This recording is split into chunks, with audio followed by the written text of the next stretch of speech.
Okay. So we'll be, like you said, we'll be done at 10. We have about 14 minutes. So any more questions from? Yeah, I have a sure. Chica, I'm from Boston. And Boston, so, I know we talked about a lot of projects before you finally picked this one. It was also a surprise to me that you picked this one because we talked about 27 Austin Street. You love Bang Bang Bang. Yeah, I did like that. But my question is, going into the project, I know you had a certain mindset. Now, after going through that, and like you said, you've known a lot of work and family and things like that, but the joy that you got from making a movie and the process itself, tell me about that and tell me what your mindset is now, and going forward, do you still look at yourself as that filmmaker? Very good question. You know, there's so much I didn't know because I'm not a filmmaker. I didn't go to film school. I only took Kim's class. And so I don't know what I was doing, but I have to study up on it, prepare myself so that when Lou comes in, he won't look at me like an idiot. He'll come into a professional setting, read his lines, and if he asks me, what do you think about it, I'll say, very good. That's me trying to sound like a, but I didn't know a lot of things when I made the film, but now that I do know, it's good. This experience is just film school. I wouldn't go to that building for them to teach me nonsense, because you learn the things that you really need: how to deal with people, how to, what the business is like. There are people who like certain things because it's promotion, what favors them, what they can do to get another job, or all the politics of the film industry and what it takes to actually advance. I realized that coming in and being open and being free, being myself and letting them understand that I haven't done a film before is helpful.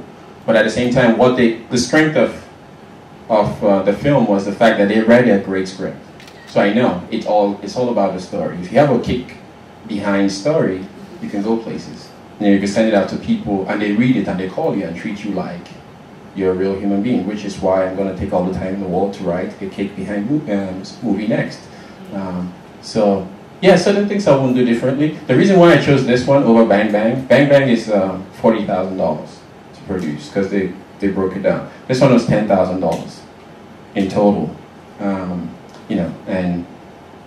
90% of it is self-financed, which is why I call Mike every day to loan me money. Now I'll call him again. To follow up to that, do you see yourself making a Nollywood movie? A Nollywood film? Yeah. I'm never going to make a Nollywood film, but I will make a Nigerian film. Yes. Yeah, two different things. I'll make a film and hopefully Michael Blackson will be in it. But not hopefully, I would like to work with you. I'm setting up my resume right now. in Naira, we good. Okay, I'll keep I'd that like to in make a mind. Nollywood film. Does anybody have to You were in a Bollywood film, right? I was, yeah. He was in a Bollywood film, so. Yeah, Bollywood. Bollywood fans, anybody? Yeah, it was fun. It was a feature, tiny role. But this time, I'm actually on screen before the credits.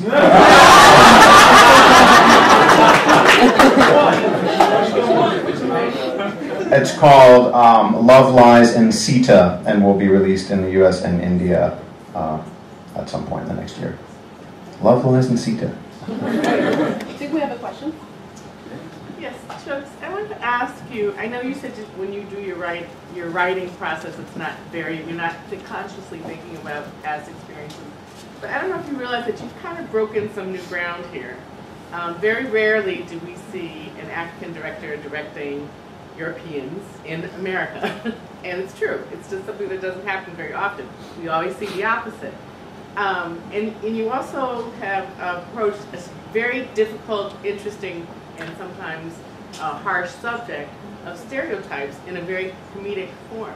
Was that something that was intentional or no? I think it's something. I wouldn't say as much intentional as it is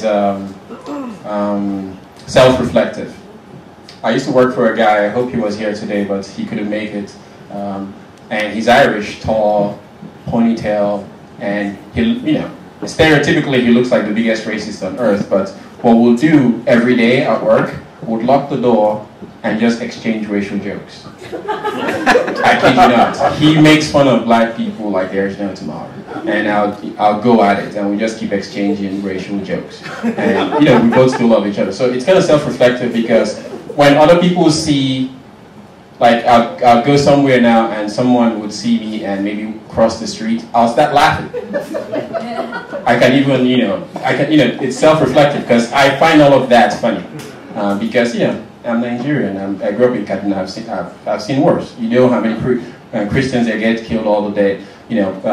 Little example: the 1999 Kaduna riots.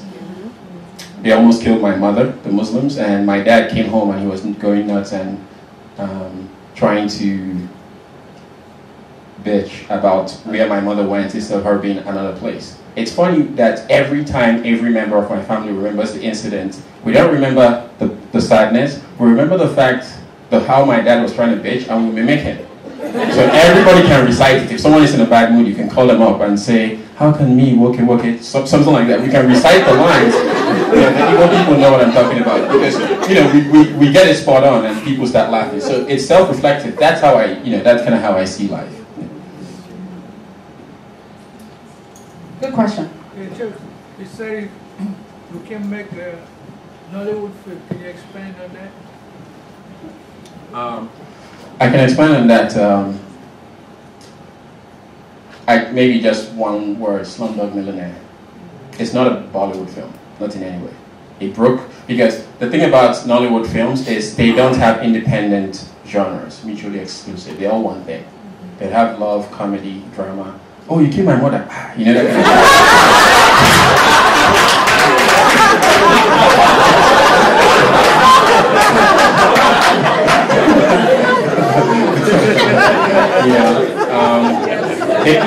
it's one genre.